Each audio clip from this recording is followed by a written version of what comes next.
So welcome, everyone. We are back with another episode of Drunk Bible Study, the bonus. I like that. Drunk Bible Study, the bonus. The bolus. Yeah. The bolus? The bonus. Ew. Sorry, the bonus. Yeah, I wanted to talk a little bit about Agog. Apparently that's interesting. Like, isn't that a word? Yeah, Agog is a word. I was Agog at that. Yeah, it has an O in the middle instead of this has an Agag. A. I guess, yeah, I'm trying to look at the IPA right here, and it's Egag. Agag. Okay. Yeah, I believe that's what I'm reading, if that's correctly. But, okay, it's a Northwest Semitic name or title applied to a biblical king. It has been suggested that Agag was a dynastic name of the kings of Amalek, just as Pharaoh was used as a dynastic name for the ancient Egyptians. Okay. So the etymology is uncertain. According to John L. Mackenzie, while Cox, 1884, suggested high, not to be confused with being high, but just like someone who is high. Yeah. Like who is high and mighty. Who is high in rank, I suppose. Yeah. Okay. So, in the Torah, the expression which we read in this, higher than Agog, and his kingdom will be exalted, was uttered by Balaam, in Numbers 24:7, in his third prophetic utterance to describe a king of Israel who would be higher than the king of Amalek. So this is understood to mean that Israel's king would take a higher position than even Amalek himself, and would exercise a wider authority. So that's cool. So yeah, saying basically that it's not like a specific person necessarily, that it's more like the title. Like yeah, it Pharaoh. is just like a biblical king, like Pharaoh, exactly. But for the Canaanites, I guess. But this, apparently in the Hebrew Bible, Agag is also referred to as the king of Amalek, who was defeated by King Saul in a fulfillment of a decree by Yahweh. So that'll happen at some point. Is that going to happen later? So we might see this Agag person again. Yeah. Or this title of Agag, I guess. Because there's more about Saul and him being executed and stuff, but I don't know if I should say what it says because if it's going to happen later. Spoilers. There's probably going to be some spoilers for sure. Okay. Yeah. So that's interesting. I didn't realize that it was a potentially just like a name for a king. It's like we're talking about these individual kings of different kind of like tribes, right? Like the Amaleks and the Egads and whoever they were. But that this is sort of a title for like the king of all of them, maybe, I guess. Oh, yeah, is that sense. sort of yeah. Okay. All the right. name of the kings plural of Amalek. So it's very interesting. Cool. Yeah. So I first started trying to look up that thing about lions drinking the blood of their enemies or whatever, and I found on Answers.com, do lions drink blood? No. That's it. That's all I found. I didn't think so. No. Didn't think so. No. I found a whole book about do tigers drink blood? And do they? No, they also don't. Took a whole book to say that though. Wow. This one was just literally one word on Answers.com. Answers.com. That was what you were actually looking up. I was looking that up, but then I ended up kind of looking up some other stuff too about Cozbi. About not to be confused by Bill Cosby. Yes, this is Cozbi. the Midianite woman. Cozbi, the Midianite woman, yes. The daughter of Zur, who is a prominent Midianite and a partner of Zimri. Okay. Not to be confused with Zimli or Gimli. Son of Zloin. Gilmy? Son of Zloin, yes. He is Zimri, son of Salu. It's really the same. It's really... Gilmy, son of Gloin. Yeah, exactly. You can really see where Tolkien got his inspiration for this, was just reading a bunch of Bible? numbers. Yeah. Yeah. Gosh, we're still in numbers. I feel like we've been here for a bit. We have been here for a while. Yeah. We're still in the section of the Bible that's long books. And that what's funny is I feel like we're kind of hitting most of the long books now. So is it going to kind of ramp up eventually? Didn't y'all say Ruth was going to be one episode? night? Yeah, basically, yeah. Cool. I think there's some other longish books, like Kings, I think might be long. Like both of the Kings books I are believe long. it. You don't know? You both don't know? I don't remember which one's the longest I books. don't keep a page count. Well, you know the entire series, the chapters of each of these. I don't. I Do don't. you know them all in I don't order? know the Yes, Old Dedeker Testament. I knows can. I a can. lot. I can recite the New Testament in order, but I can't That's recite the Old amazing. Testament. I can Yeah. recite the first part of the New Testament in order. Which, like, Paul, Mark, John, Jacob. Nope. Nope. Mark, Paul, Matthew, John, George, Ringo.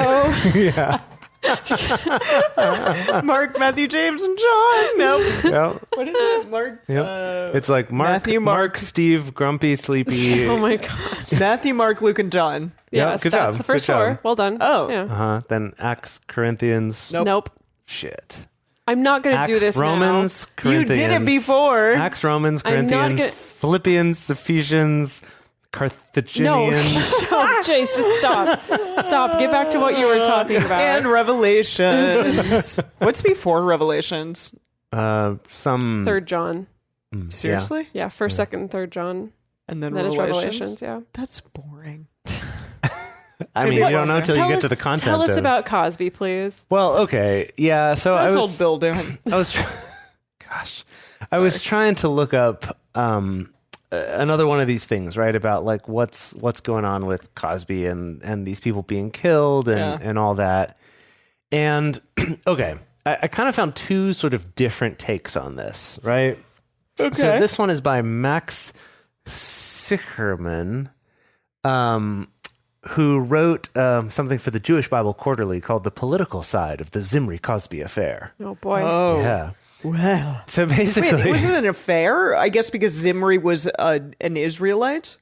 yeah. Well, so he takes this angle, not like a marital affair, but like the affair, like But like just the they had a the moment. Thomas Crown affair, right? Yeah, they Like- had a moment, and Yeah. then Well, they didn't. so according to this, though, part of the deal is that this may not have been just like he brought someone to hook up with, but this may have been like he was going to marry her, or that Whoa. this could have actually been a very serious relationship But they between. were sleeping together in that And moment. that's why it's important, the fact that he is a son of one of the princes of the House of Simeon, Okay. right? Like he's a significant person and not just any old guy.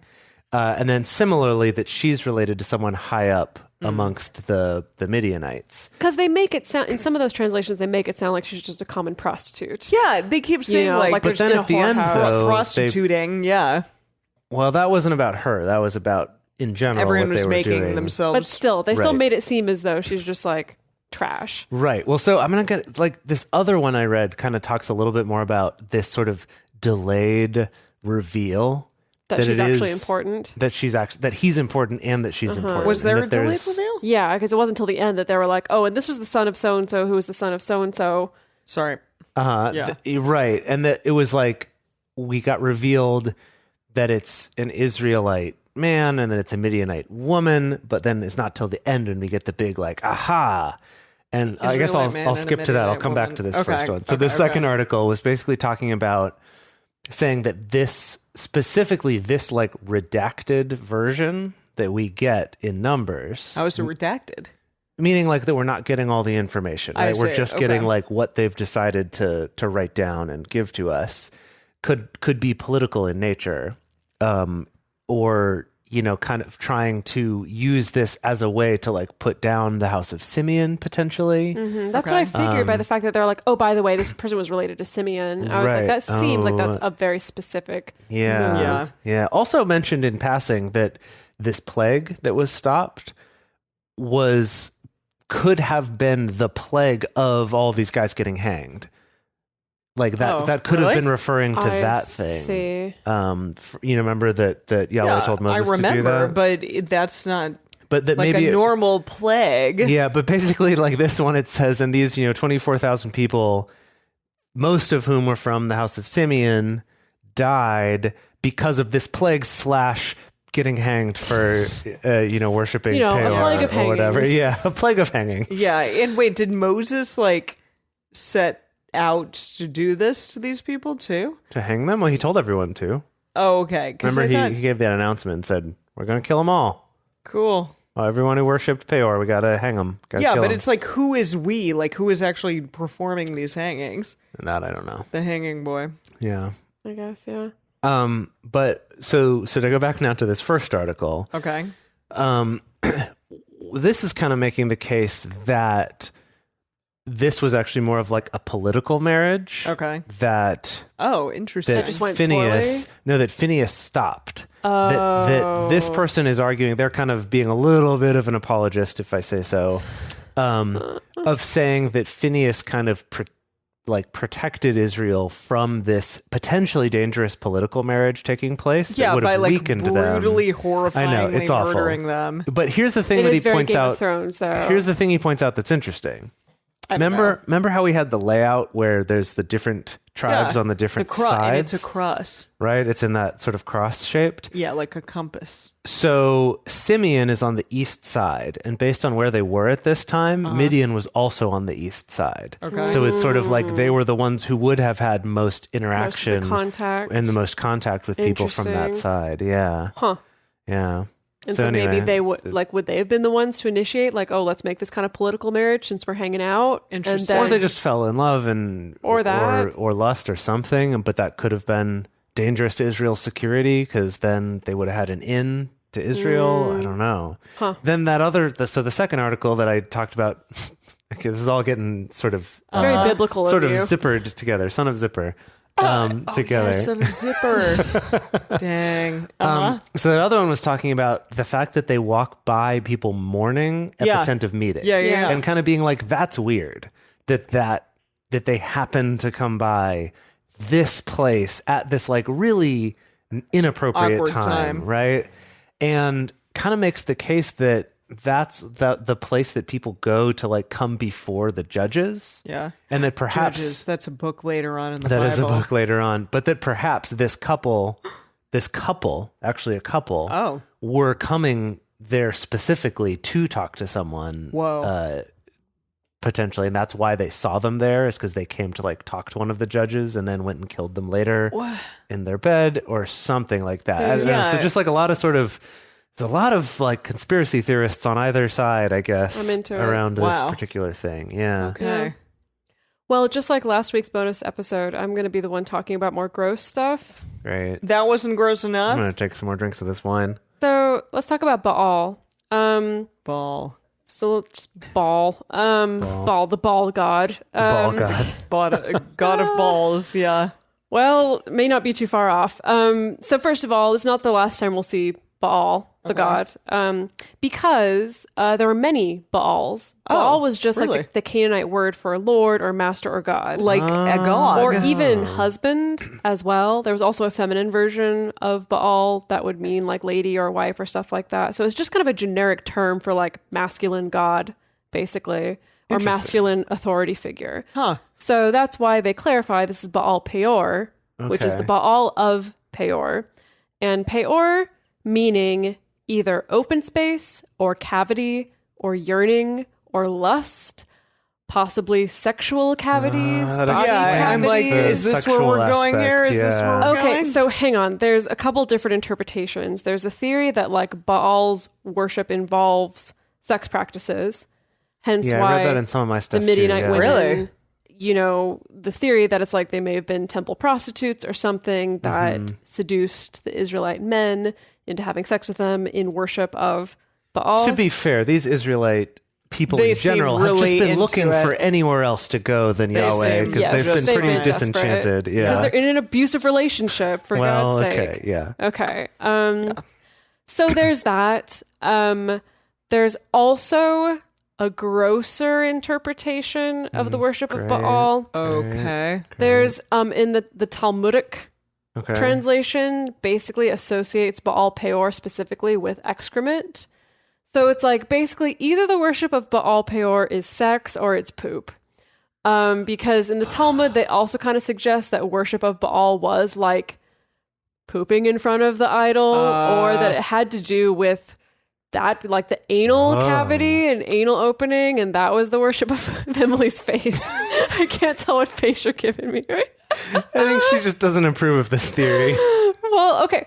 So here, hang on. So this is the funny thing. Hang on. So I'm going to read you a couple sentences from rabbinical literature that describes, that talks about the worship of Baal.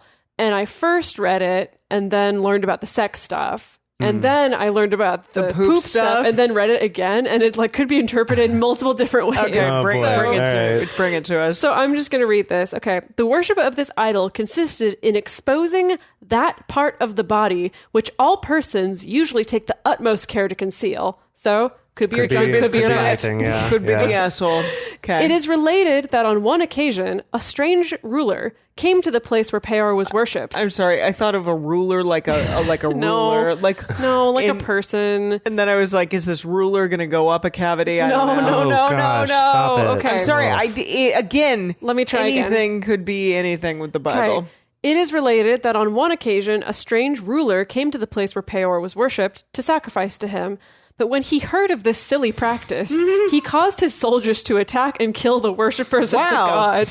This is so silly. again, I'm going to kill you. Because other people, but there's other interpretations where say that like he was the god of exposure, so it was just about exposing your junk specifically. Okay. And so it could have been like this ruler comes along and he's like, what? I got to show my junk to this idol? That's ridiculous. Kill everyone. Kill everyone. Or it could have been like, what? Die. I got to like screw a temple prostitute in front of everyone? That's ridiculous and dirty and wrong. Kill everyone. Or it's like, what? I got to take a dump in front of this god? Gosh. That's just silly. Kill everyone. Oh, no. Either way you slice it. Wow. Either way you slice it. So that's what I learned about Baal Peor. Wow. Is this only Baal Peor? This is only Baal Peor specifically.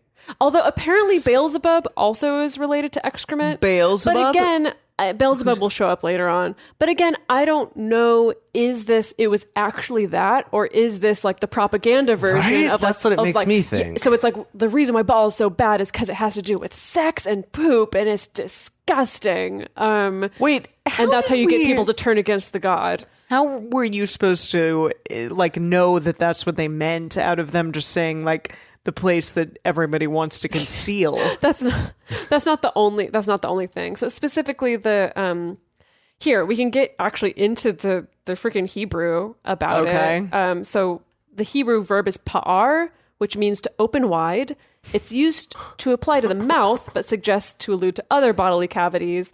The verb yields no nouns, which suggests that it describes doings out of a kind of hunger or desire rather than merely the mechanics of opening. In that sense, it means to desire, to yearn, and obviously also to lust. So that's kind of more like the sexual interpretation. Okay. But then in the Talmud, if Peor is connected to the Hebrew stem Pe'er, which means open, used both of mouth and bowels, then it might mean opening, and so Baal Peor could mean Lord of the Opening. This apparent meaning is probably the source of Talmudic traditions associating Baal Peor with exposure and excrement. Boy. Wow. Yeah. There's a couple stories. Do you want more stories? Okay. You want some? This is just from the Wikipedia about under the heading the Talmudic traditions. Here's two stories. The tractate Sanhedrin 64a attributes to Rob through Rabbi Judah the story of a sick Gentile woman who vowed to worship every idol in the world if she recovered. Upon recovery, she set out to fulfill her vow, but drew back at Peor as the rites disgusted her, eating beets, drinking strong drink, and then uncovering oneself. Again, Eating beets. God forbid I have to have a beet. And drinking strong drinks like coffee or something, I don't or like know. a wine. I don't know. And then, there's another story that follows about a Jew who showed his contempt for the god by wiping his behind on its nose after defecating in the temple, and who was praised for his piety by the acolytes of the god, who said, "No man has ever before served this idol thus." Who is this person who did this? Just a random Jew. Just says a Jew. And Tractate Avodah Zarah 3 states in the Gemara that the area before the idol of Peor was used as a latrine and that the worship of the idol consisted of defecating before it. Rashi comments in Numbers 25:3 that Peor was so called because they would uncover before it the end of the rectum and bring forth excrement. This is its worship. So again, it sounds very extreme. So it's like either, I don't know, a lot of crazy stuff has happened in the history of the world. Either that's true, or this is propaganda where it's all about, we need to make this seem as disgusting as possible so that you're not at all tempted to worship this other god that's not Yahweh. Or let me throw this radical idea at you. Okay. Or have we just been so brainwashed by our Judeo-Christian culture into thinking this is so horrible when maybe this isn't, and we're actually kind of being prudes about it. I mean, to be fair, in Shintoism, there's like a god for everything, including like excrement and Really? latrines and stuff like that. Yeah, everything. I mean, I guess. It all is part of us being humans, I guess. Yeah. right? That's true. That's Well, true. not just humans. Everybody poops, as we I read learned. a book about that. Yeah. Yeah, and I guess this god also was cool with that. Wow. Well, we learned something beautiful today. I mean, maybe I know not beautiful was the first No, word that I was that gonna was. think, I'm going to but, go with yeah. that. Yeah, we learned something beautiful today. We learned about things. How about that? We learned about many things, We as we certainly always did. do. And we can't wait to continue learning with you next week on Drunk Bible Study.